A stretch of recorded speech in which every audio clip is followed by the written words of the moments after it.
Dear students, आज हम लोग पढ़ेंगे एडजेक्टिव। और एडजेक्टिव को हिंदी में विशेषण कहा जाता है। जैसा कि शब्द से ही पता चलता है, विशेषण विशेषण का मतलब होता है विशेषता बताने वाला। या एडजेक्टिव एक ऐसा शब्द होता है जो किसी नाउन या प्रोनाउन की विशेषता बताता है। पिछले सप्ताह आपने पढ़ा था कि नाउन और प्रोनाउन के विषय में, उसको डिटेल में आपने उसकी डिटेल स्टडी आपने कर रखी है, तो आपको ऑलरेडी क्लियर है ही कि नाउन और प्रोनाउन क्या होता है। अब हमें एडजेक्टिव के विषय में पढ़ना है। तो एडजेक्टिव एक ऐसा मतलब एक ऐसा शब्द होता है जो कि नाउन या प्रोनाउन के विषय में कुछ हमें इन्फॉर्मेशन देता है। तो वो इन्फॉर्मेशन, जैसे कि इसमें कुछ एग्जांपल्स दिए हुए हैं, जैसे red, black, blue, tall, etcetera. मतलब एक ऐसा शब्द जो किसी भी चीज़ के विषय में हमें इन्फॉर्मेशन देता है, किसी नाउन या प्रोनाउन के विषय में जानकारी देता है। वो जानकारी अच्छी हो सकती है, बुरी हो सकती है ना। तो मतलब तो ऐसे शब्द जो किसी चीज़ की विशेषता बताते हैं या नाउन या प्रोनाउन की विशेषता बताते हैं, ऐसे शब्दों को हम एडजेक्टिव के रूप में जानते हैं।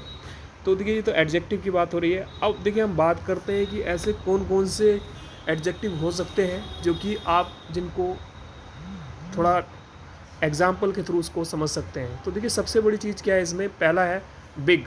बिग का मतलब बड़ा होता है। ये देखिए, साइज़ की बात हो रही है। स्मॉल, स्मॉल मीन्स छोटा होता है। तो बिग, स्मॉल, ये दोनों एडजेक्टिव है।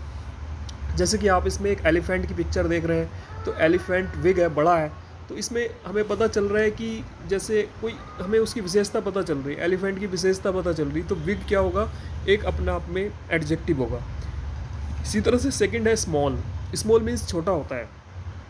अब देखिए, जो स्मॉल शब्द है वो भी एक मतलब जो एक माउस को दिखा रहा है, एक चूहे को दिखा रहा है, और वो बता रहा है कि एक विशेषता बता रहा है कि साइज़ वाली विशेषता बता रहा है। इसी तरह से लॉन्ग मीन्स लंबा होता है, शॉर्ट मीन्स छोटा होता है।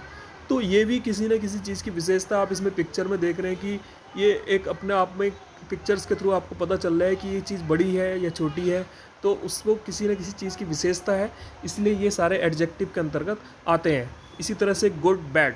तो किसी चीज़ को हम गुड बैड अगर दिखाना चाहते हैं तो कुछ आप लोग इसको यूज़ भी करते हैं, सोशल मीडिया पे यूज़ करते हैं। तो मतलब ये भी एक तरह अपने आप में एक एडजेक्टिव है, क्योंकि ये किसी चीज़ की क्वालिटी या किसी चीज़ की जो विशेषता है उसको बताते हैं। इसी तरह से कोल्ड, हॉट, ये भी अपने आप में एक विशेषता को बताते हैं। तो अब आपको पता चल गया है कि एडजेक्टिव क्या होता है। एडजेक्टिव एक ऐसा शब्द होता है जो नाउन या प्रोनाउन के विषय में जानकारी देता है, नाउन या प्रोनाउन की विशेषता बताता है। तो ऐसे शब्दों को हम एडजेक्टिव के रूप में जानते हैं।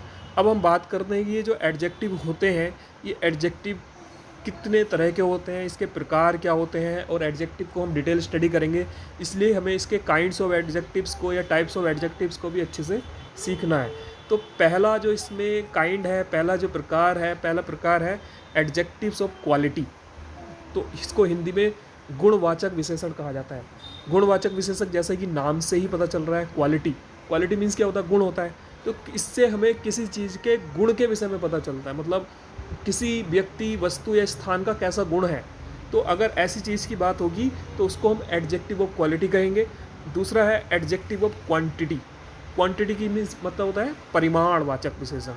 परिमाणवाचक विशेषक का मतलब होता है क्वांटिटी। क्वांटिटी का मतलब क्या होता है, क्वांटिटी का मतलब होता है किसी चीज़ की मात्रा, मतलब ज़्यादा मात्रा, कम मात्रा, उसको परिमाण बोलते हैं हिंदी में।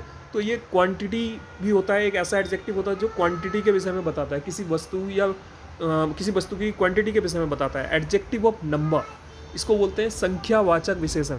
मतलब जिससे हमें किसी चीज़ की संख्या का पता चलता है, तो उसको हम एडजेक्टिव ऑफ नंबर्स के नाम से जानते हैं। अब देखिए, फोर्थ है डेमोन्स्ट्रेटिव एडजेक्टिव। अब देखिए, हमने डेमोन्स्ट्रेटिव प्रोनाउन भी पढ़ा था। अब आप ये डेमोन्स्ट्रेटिव एडजेक्टिव्स भी होते हैं। ये ऐसे एडजेक्टिव्स होते हैं जो किसी और संकेत करते हैं, किसी चीज़ की ओर इशारा करते हैं। तो ऐसे एडजेक्टिव्स को डेमोन्स्ट्रेटिव एडजेक्टिव्स के रूप में भी जानते हैं। अगला है पजेसिव एडजेक्टिव्स। पजेसिव एडजेक्टिव्स का मतलब क्या होता है, संबंध सूचक विशेषण। मतलब एक ऐसा विशेषण जो किसी के विषय में, संबंध के विषय में बताता है, जो किसी के रिश्ते के विषय में बताता है। तो ऐसे को हम पजेसिव एडजेक्टिव्स के रूप में भी जानते हैं। 6 नंबर है डिस्ट्रीब्यूटिव एडजेक्टिव्स। डिस्ट्रीब्यूटिव्स का मतलब क्या होता है, वितरणवाचक। कुछ एडजेक्टिव्स ऐसे होते हैं जो किसी वस्तु का वितरण के विषय में बताते हैं। तो ऐसे एडजेक्टिव को हम डिस्ट्रीब्यूटिव एडजेक्टिव के रूप में जानते हैं। इंट्रोगेटिव एडजेक्टिव्स, और ये देखिए, कुछ जो आप लोग पढ़ रहे हैं ये प्रोनाउन में भी आता है और ये एडजेक्टिव में भी आता है। इनमें थोड़ा थोड़ा अंतर है। और इसलिए इसमें दोनों में रखा जाता है, और उसमें क्या डिफरेंस है ये हम जब डिटेल में इसको स्टडी करेंगे तो उसके विषय में जानेंगे। अभी फ़िलहाल आपको इसको नाम को याद करना है, नाम क्या क्या है, इसके इंट्रोगेटिव हैं। और देखिए 8th नंबर है प्रॉपर एडजेक्टिव्स, जिसको व्यक्तिवाचक विशेषण के नाम से भी जानते हैं। तो 9th नंबर एम्फेसाइजिंग एडजेक्टिव्स, जिसको वलाघात सूचक विशेषण के नाम से जानते हैं। और 10th नंबर है एक्सक्लेमेटरी एडजेक्टिव्स, जिसको हम विस्मयादि बोधक विशेषण के नाम से जानते हैं। ये 10 प्रकार के विशेषण हैं जिनको आपको पता होना चाहिए, आपको इसके नाम याद होने चाहिए, हिंदी मीनिंग याद होना चाहिए। और जब हम इसको डिटेल में स्टडी करेंगे तो आपको बहुत अच्छे से क्लियरली 10 के 10 जो एडजेक्टिव्स हैं वो बहुत अच्छे से समझ में आ जाएंगे। अभी फ़िलहाल आपको ये पता करना है कि एडजेक्टिव्स होता क्या है, और एग्जाम्पल्स के थ्रू हम उसको अच्छे से सीख जाएंगे। अब देखिए और कुछ भी एग्जाम्पल्स हैं जो आपके सामने आ रहे हैं, और कौन कौन से एडजेक्टिव्स हैं वे आपके सामने दिखाएंगे।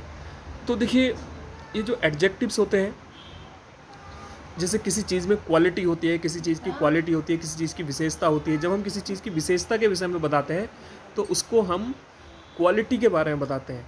तो ये कुछ एडजेक्टिव्स हैं जिसके माध्यम से आप इसको अच्छे से समझ सकते हैं। अब देखिए अगले वीडियो के माध्यम से मैं आपको समझाऊंगा कि किस प्रकार से हम एडजेक्टिव को सेंटेंस में यूज़ करते हैं, सेंटेंसेस में कैसे यूज़ करते हैं, ये अगले वीडियो में हम सीखेंगे।